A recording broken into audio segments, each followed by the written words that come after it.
Buying your first home can be overwhelming. What is that guy called that's going to give us the money? Who do we talk to next? I'm Nadeska Alexis, and I'm sitting down with real people to talk about their essential home buying questions, and I'm asking some of the top real estate experts in the country to weigh in. Purchasing a home is not a process of selection. It is a process of elimination. Get an insider's view into buying your first home by tuning into Beginner to Buyer on wherever you get your podcasts.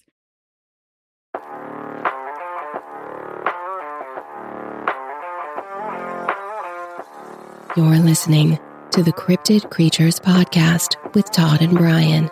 If you've had an encounter and want to be on the show, email us at info@cryptidcreatures.co or visit our website at www.cryptidcreatures.net.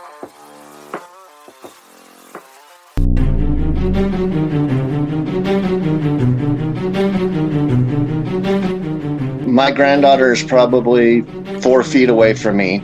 She is looking at me like she's got a terrified look on her face.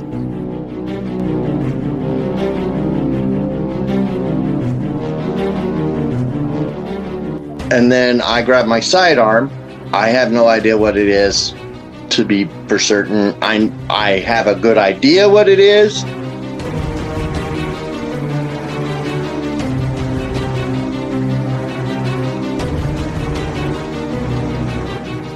And when I turn around, all I can see, a dark red hair, the conical head, and these huge black eyes.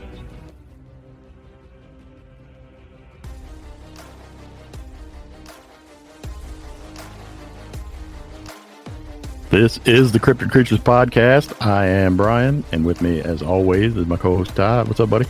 Another Bigfoot encounter. So, right on.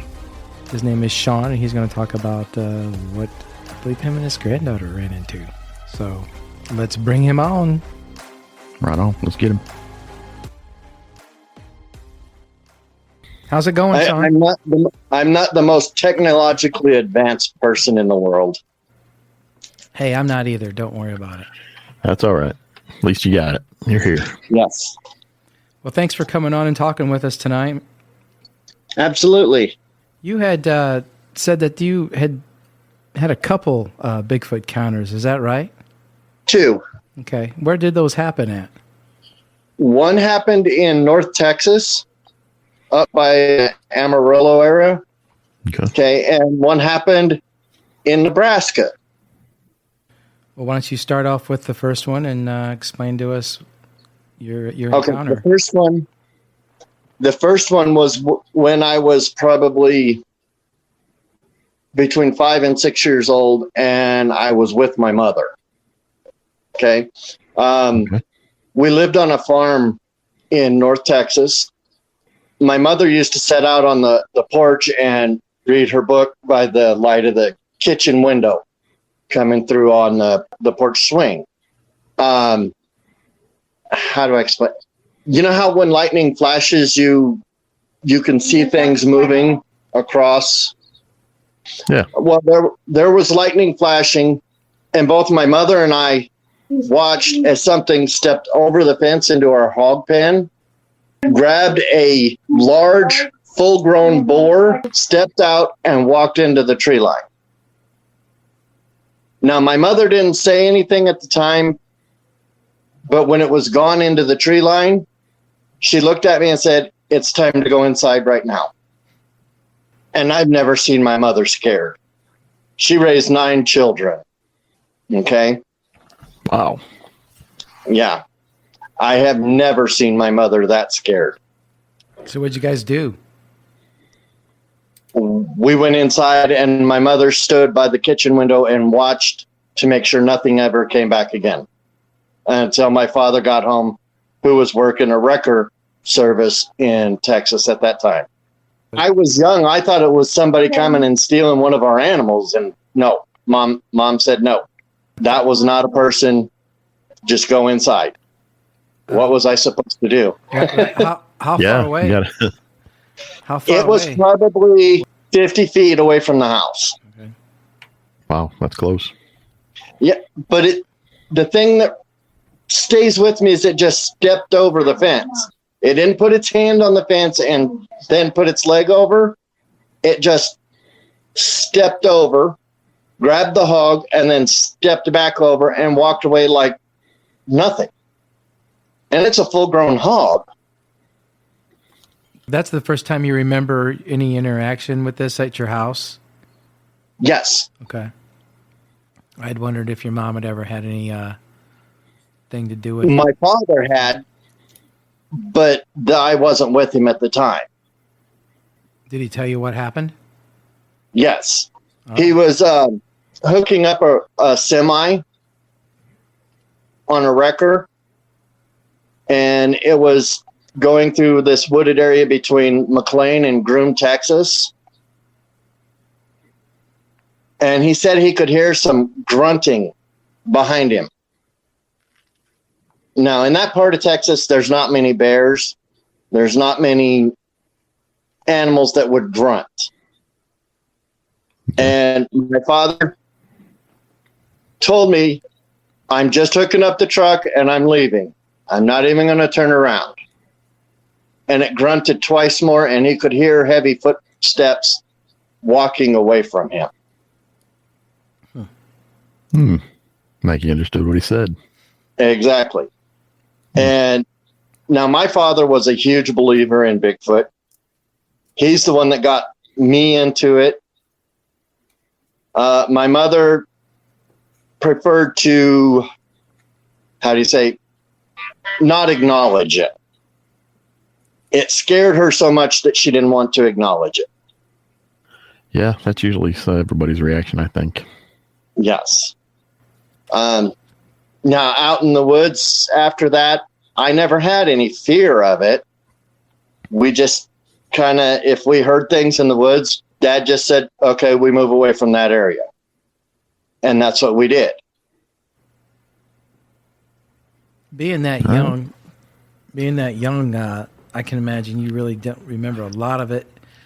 Probably didn't see too many details of it. It probably didn't affect you as much, being that it was far enough away where, you weren't right up on its face, so to speak. But yeah, still, it had to make you believe, I guess, from that age. Or did you think about it much growing up, or all the time? Yeah. Okay.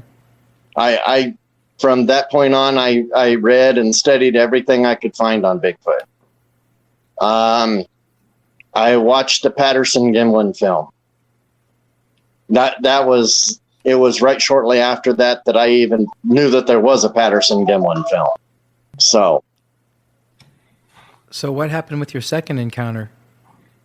Yeah, it was about 4 years ago or so. My granddaughter and I had taken the 6 puppies out to get their first outside time.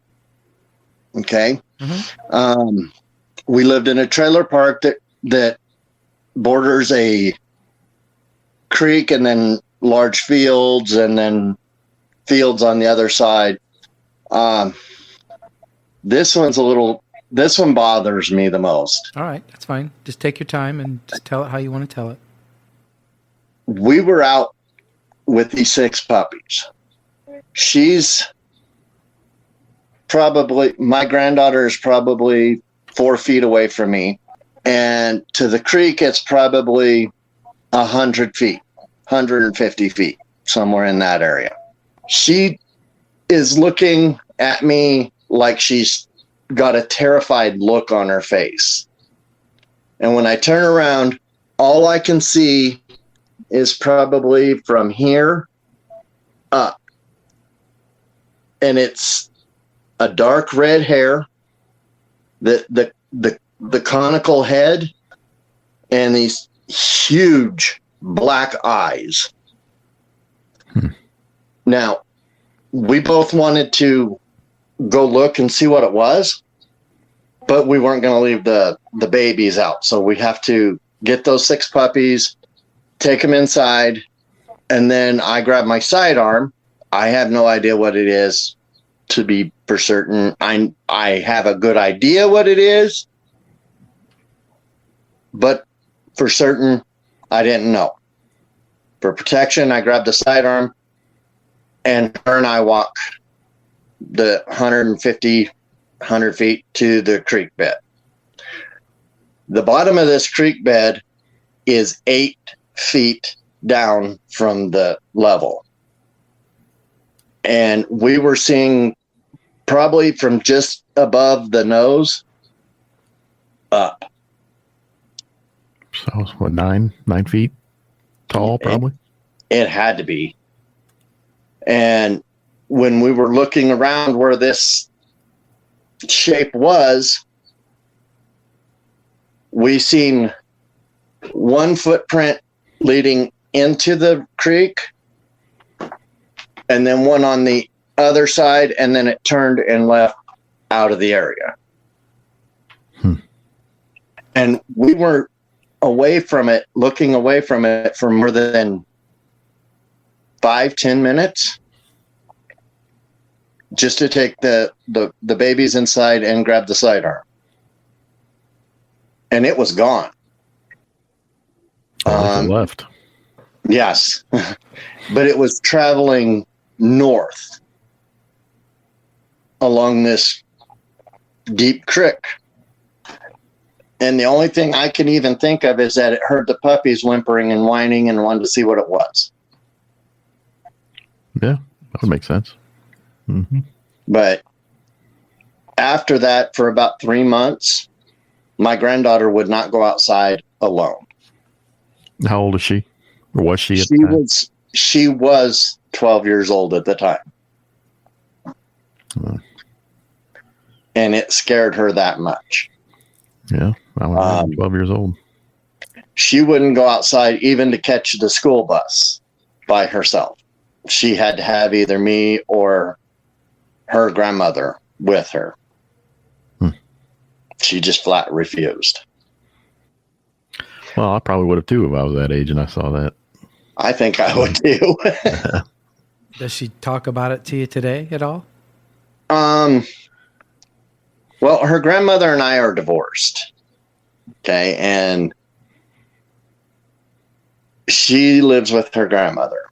So we are not in communication. But up until her grandmother and I got divorced, yes, she would talk about it, that it still frightened her to go up by that creek bed by herself. All right. And before then, she would take her dog, which is a pit bull mastiff, and she would walk all over that creek bed by herself with that dog, and nothing scared her. But after that, she wouldn't even take her dog outside by herself. Wow. Did you go out there? Would you go out back there and check stuff out? Yes. Or Yes, I would. did you ever see anything like footprints or anything? Only that one time. And it was, a half a print where it stepped into the edge of the creek. And now the toes of it were gone because they were in the creek and the water flowing through obliterated the top half of the foot. But the bottom half was probably once and again the width of my foot. And I wear a size 9. Are you still in that area? Are you still around there? I am. I'm a little further away from it. I'm about 20 miles away from it now, but I'm still in the same general vicinity. Do you ever get out in the woods and poke around, or do you pretty much stay out of them? I like to go out in the woods and poke around, but I haven't found anything lately. Okay. There's been weird whistles going through, but there's no way to figure out which direction they're coming from. Right. I don't know if you know a lot about western Nebraska. A whole lot of forest. There's a lot of flat land, and these creeks that go through will sometimes dig down like 7-8 feet, or they'll be right on the surface. I have heard other farmers saying there's a weird deer kill on my property. We don't know what happened. My opinion is they travel back and forth. They migrate. Yeah, we've always said that too. Probably follow the food around that area, especially.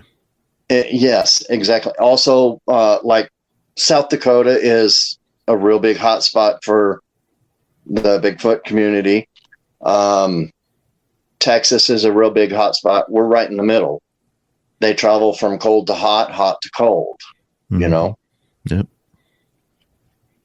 And they also travel with their food source down to the south, up to the north. Yeah, I think that's one reason why they're elusive as well. I think they're always on the move, I believe so.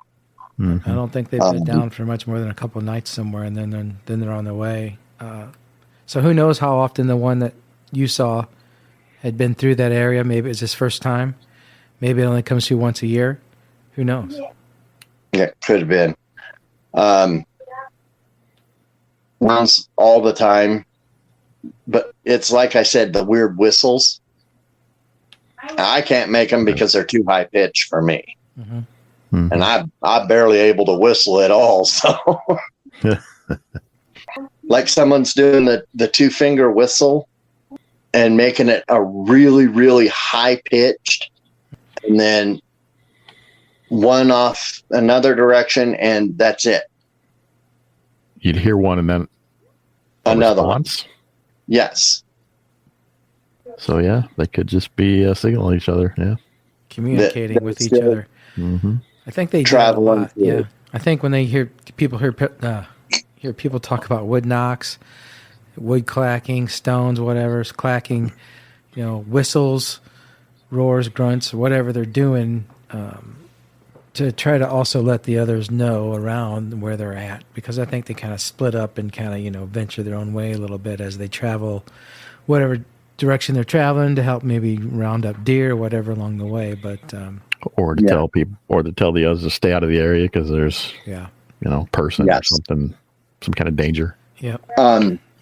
Or in like family groups, they're trying to keep track of the juveniles. Mm-hmm. Right. Mm-hmm. That very well could be it. Yeah. But yeah, all of the above. I was looking at a map of Nebraska. Yeah, definitely. The eastern side's got a lot more foliage, however you say that, than I realized. When you say Nebraska, you think of just flat desert, corn. Kind of corn. Yes, corn. So, would you ever want to see another one? Absolutely. How would you want to see it? I want to see it much closer this time.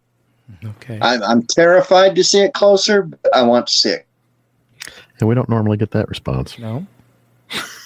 It's far enough away. Usually you can still see it and make it out, but not too close to where. I would like to see it within 50 feet, I would say. Wow. That's close. Yeah, that's close enough. I mean, it terrifies me to see it that close because I have no idea what's going to happen at the time. Yeah, but at that close, you could definitely get all the features, all the, really get a good look. A very good description at it. Yeah. So here's me. I'm on a cliff overlooking a valley, tall enough to, see one down there with binoculars and zoom in on him and get details, but far enough away where, he doesn't even know I'm there necessarily. Yeah. That's how I want to see one. Ideally, yeah, that'd be great. Yes. I don't know why it is, but I've always been enthralled by the Bigfoot legend. You know what I mean? Oh yeah, I think we all have. That's why we're here.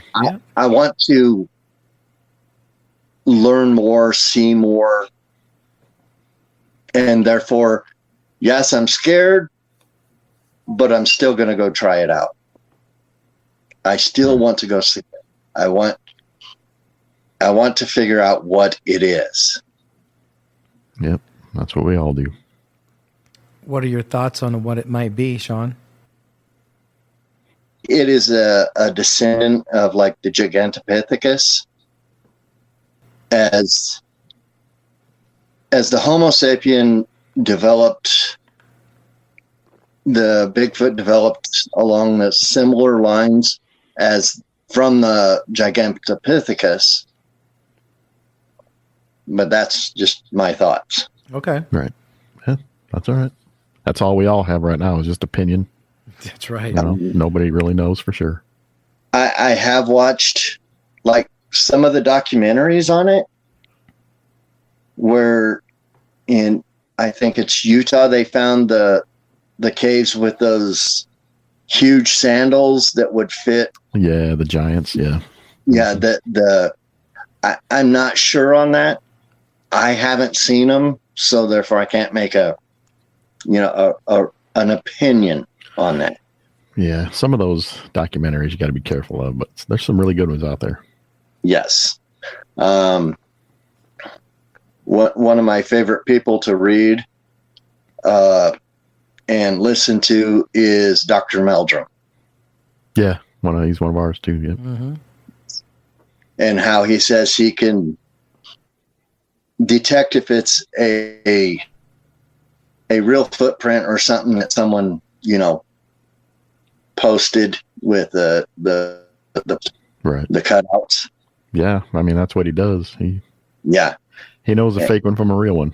Yes, and watching him work is just amazing. Yeah, it is. It's fun. So. Yeah, we'd like to get him on the show sometime and talk with him. That's kind of one of our goals. Hopefully. Yeah. I would love to watch that. Mm-hmm.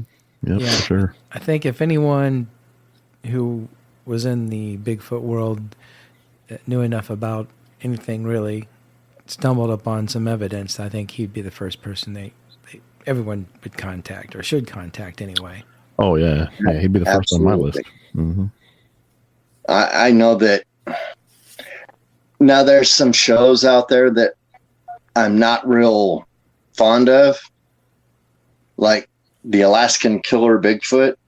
Yeah, I'm not real sure about that one either. I don't understand why they don't pursue the sounds that they've heard. They run away from them. I have a lot of questions about that show, but yeah, the only good thing about that show was Ron Moorhead was on it for a couple episodes. Yeah, that was pretty cool. Those were cool episodes. But other than that, I think it's just what it is. It's a show, and it's for entertainment.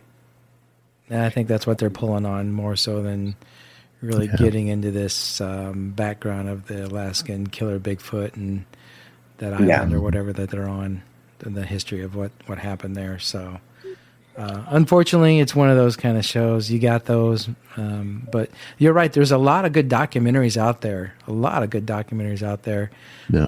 I think I've seen about every one of them. I wish I could find new ones, but I can't. But and a couple of them definitely have Jeff Meldrum in them quite a bit. Mm-hmm. Yes. The two that I can think of with Jeff Meldrum is the Monster Quest. Mm-hmm. That old Monster good one. Quest on History Channel, where they went up to Canada to that. One of my favorite shows. Yeah.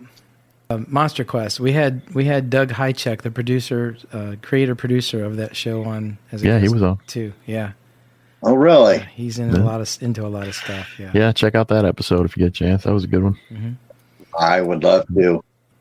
Jeff Meldrum is definitely the coolest guy out there because when it comes to the Bigfoot world, because he's into it, he believes. He's not going to come out and say yes, I believe, but things he says proves in a scientific way that he has to theorize that these things exist. Just like the footprints, I was going to say, they have the dermal ridges in them. Yes. And the metatarsal break, all of that. And then he's finding that the hair is different than a human hair because of the center core of it is different. Mm-hmm. I have seen on many documentaries lately that hair's coming back as unknown primate. Yes. Yeah. And even some of their back as primate howls.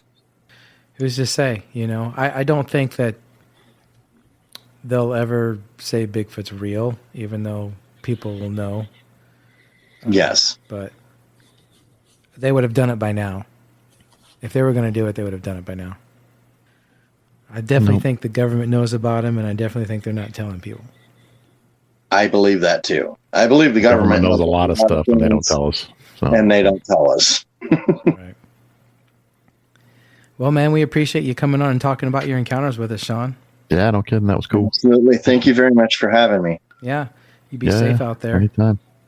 Yep. Yeah, and if you keep getting out there in the woods, if you see something else, let us know. If I get video clips, do you guys take them too? Absolutely. Absolutely. All right. Yeah. You got some sending them our way. Heck yeah. If I find anything, I will video it and send it you guys' way and let you see what it is. Sounds good. All right, that'd be great. That way there's more than me just seeing it. All right. Yeah. We'll take a look. All right. Thank you. Yeah. Right, hey, you be careful out there. Yeah. Take care. Bye. This is Lyle Blackburn, and you're listening to the Cryptid Creatures podcast with Brian and Todd.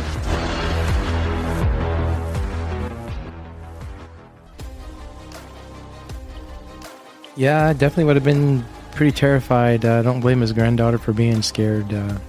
Oh yeah. Seeing that. Yeah, I'd have been scared too. So they weren't that far away. No. Just crazy how more and more sightings just keep reoccurring. We keep hearing about, and the ones that we're hearing about too happened a long time ago, not just modern. This stuff is popping up. People coming forward and talking about these things. That's good. At least they're comfortable now to come forward and talk about it with us. Yeah, and if you listeners, anyone out there has had an encounter, please visit our website. That address is www.cryptidcreatures.net. You can go there, leave your encounter, share your encounter there, and check out the other stuff while you're there. All the other things we have to offer there. So, yeah, heck yeah, we got a lot of fun stuff there. Check it out. And if you or anybody you know has had an encounter, let us know. There's a little area on there. You can send it to us and tell us all about it. Yep, we're wanting to hear from you guys. So, once again, my friend, another good episode. I appreciate you being here with me. Yeah, man, always fun. We will talk to you later. See ya.